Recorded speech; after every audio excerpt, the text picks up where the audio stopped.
यदा यदा हि धर्मस्य ग्लानिर्भवति भारत अभ्युत्थानम् अधर्मस्य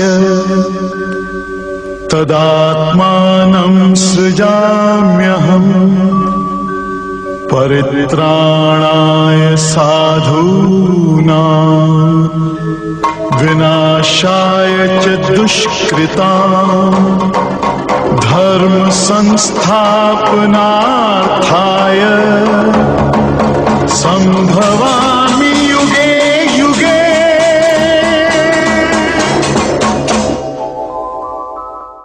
जब जब धरती पर धर्म पर संकट आता है और समाज पर अत्याचार बढ़ता है, तब तब हर युग में किसी न किसी चमत्कारिक पुरुष का अवतरण होता है। और ऐसे ही चमत्कारिक पुरुष थे बाबा गणिनाथ, जिन्होंने धर्म की रक्षा के लिए जहां शस्त्र उठाया, वहीं मानव की सेवा के लिए अपना सब कुछ न्योछावर कर दिया। मध्य देशीय वैश्य समाज, हलवाई कानू समाज के कुल देवता श्री श्री 108 संत शिरोमणि बाबा गणिनाथ गोविंद जी की जयंती भाद्र कृष्ण अष्टमी के बाद यानी जन्माष्टमी के बाद आने वाले शनिवार को नेपाल, बांग्लादेश समेत पूरे देश भर में मनाई जाती है। बाबा गणिनाथ का अवतरण इस भूलोक में धर्म की रक्षा एवं मानव सेवा के लिए हुआ था।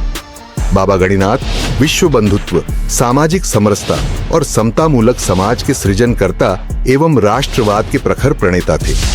बाबा गणिनाथ के विराट व्यक्तित्व को देखते हुए भारत सरकार ने सन 2018 में उनके ऊपर डाक टिकट जारी किया और बिहार सरकार के पर्यटन मंत्रालय ने उनके जन्मस्थली पलवैया को पर्यटन स्थल घोषित किया।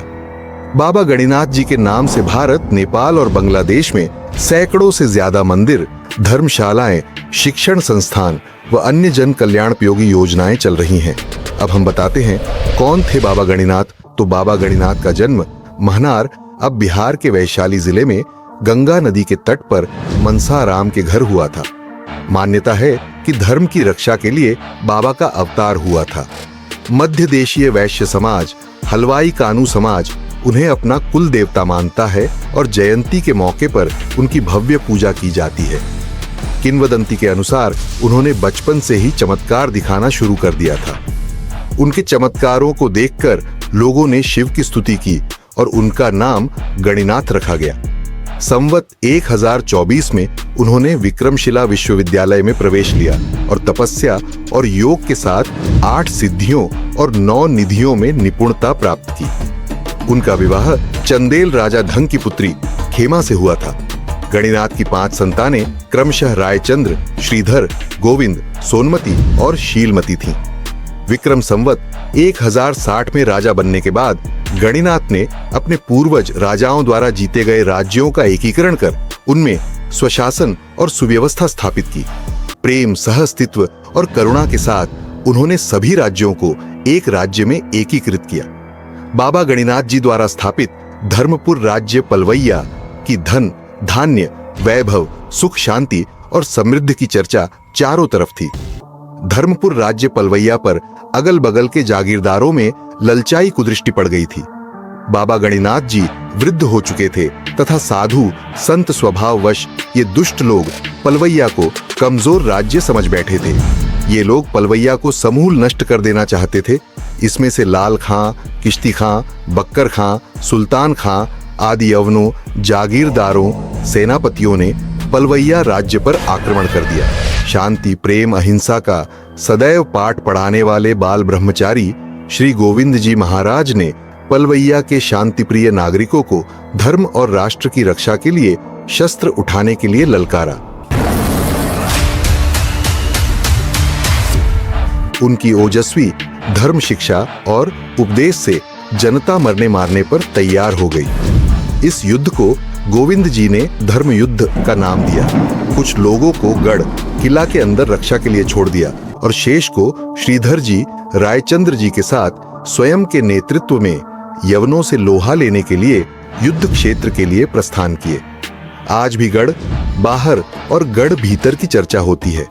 यवनों का नेतृत्व लाल खान नामक अधिनायक कर रहा था। वह बड़ा ही शूरवीर और लड़ाकू था।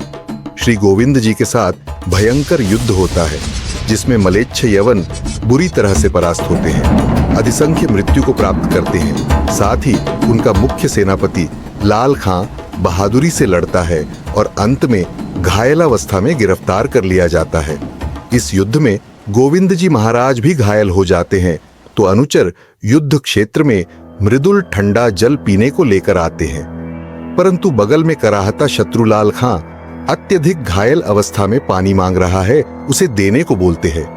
पानी पाकर लाल खां में दया और कृतज्ञता का भाव उत्पन्न होता है और जीवन दान की याचना को गणिनाथ गोविंद जी महाराज स्वीकार कर लेते हैं और अपनी सेवा शुश्रूषा से उसे भला चंगा भी कर देते हैं। लाल खां इस प्रेम मानवीय सेवा से अभिभूत हो जाता है और उसका हृदय परिवर्तन हो जाता है।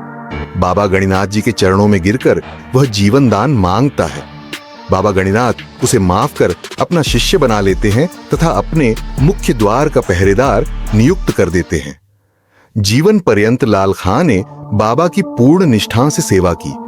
बाद में लाल खां एक हिंदू मंदिर की रक्षा करते हुए वीर गति को प्राप्त हो जाता है। ये हिंदू मुस्लिम दोनों संप्रदायों के आपसी सौहार्द, मानवीय प्रेम और पूर्ण समर्पण का अप्रतिम उदाहरण है।